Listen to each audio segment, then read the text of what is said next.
Lead the way, madame.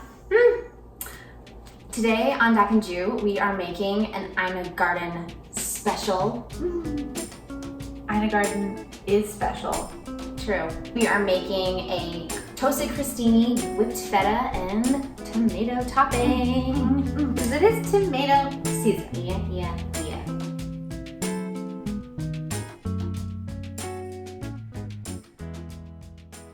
Okay, so the first thing we need to do is whip our feta, and it's not just feta, obviously, because we need to make it a little bit creamier. So we're going to add 2 ounces of cream cheese. Oh yeah. Into a food processor.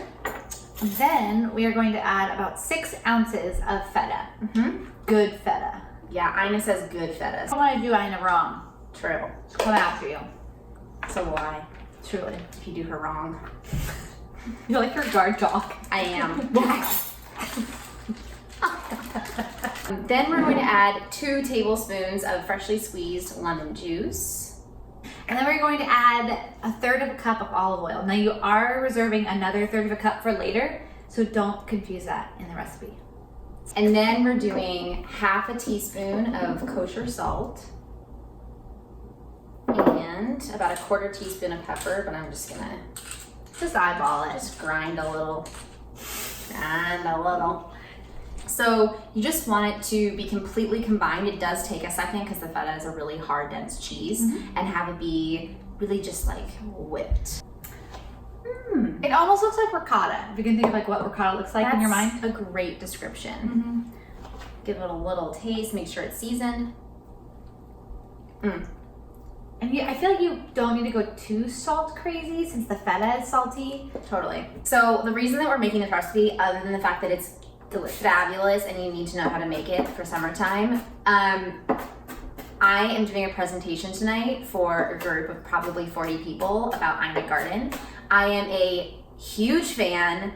For as long as I've known you. In high school, all those questions they ask you were like, in the yearbook, it's like, who would you want to meet and why? And I'm like, you know, the 17-year-old says Ina Garten was not the cool option. So about 2 tablespoons of finely chopped shallot, tasty. 2 pounds of ripe cherry tomatoes. You could use heirloom, you could do whatever. They just need to be in bite-sized pieces. Like what bite-sized? I think smaller than that, because you think about biting onto a crostini and you want a side of the tomato to cling on to the thing. You don't want to this would just slide off and then you're like, oh, I want this. Oh. This is approximately the size of a nickel. It's perfect. They're cute. Also, it's take advantage of cherry tomato season while you can. Definitely. They're not good any other time of year. Nope. Store-bought is fine. We're also going to add 2 tablespoons of red wine vinegar. While I'm over here chopping tomatoes for the rest of my life. Now Julie's going to mince 2 garlic cloves. So then we're going to add a teaspoon of salt and about a teaspoon of freshly ground pepper. And you can do this up to an hour before, so if you have guests coming over, you can make all this ahead, whip the feta, keep it in the fridge, make this tomato thing, and then just assemble the crostini right before people come. And it would taste really good if it sat in the vinegar for a little while longer. Yeah. You would just soak in more of that flavor. For sure. All right, 2 cloves of garlic. And then this isn't in the recipe, but I have some great fresh chives, and so Julie's just gonna chop a little bit and we're gonna toss them in. All right, so this is the second 1/3 cup. Total. The first one went in here, if you forgot. Ooh, this is really pretty. So pretty. Yeah. We are going to slice the bread on a bias. Ooh, that just means at an angle. We just want more surface area because surface area means more slather, and more slather means more salivation, and more salivation means more satisfaction, and more satisfaction means more... Wow, I can't believe I just did that. That was really impressive, actually. And I want them relatively thin because the star is the topping, and this is just a vehicle to get it into our mouth. Truly. And also, imagine every experience you've had of biting into a crostini that's this thick and really crunchy. It cuts the top of your mouth. The worst is when you're at a wedding and you're wearing a nice outfit and they come around with a crostini and you're like, do I, don't I, do I, don't I? And you do, and then it goes wrong in your regret. Our oven is preheating to 350, and we're gonna lightly toast these. Julie is just going to brush the tops a little bit with olive oil. That just helps them kind of brown up and get crispy. Yep. So the last little chopping portion for this dish is we have to prepare our basil, and we are going to do what's called a chiffonade, which means tiny ribbons in French. So the easiest way that I've learned to do this is you kind of stack your leaves up, kind of like this. They're just like, oh geez, stacked up. And then you are going to place them flat on your cutting board and just kind of roll them like a little sleeping bag.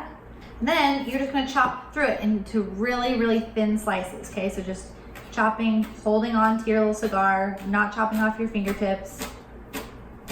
And what happens when you cut through the cigar like this is you get these beautiful little ribbons. Beautiful.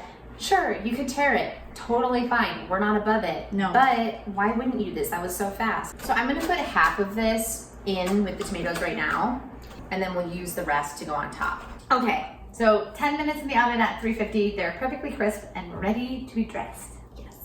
These have cooled. We have all of our mise en place. The construction upstairs has stopped drilling. We're ready to go. Just a nice little plop of this. The bite-sized tomatoes are key. I know we said this at the beginning, but now you are going to firsthand see why. Otherwise, it's like the luge, you know? Like, I'm scared.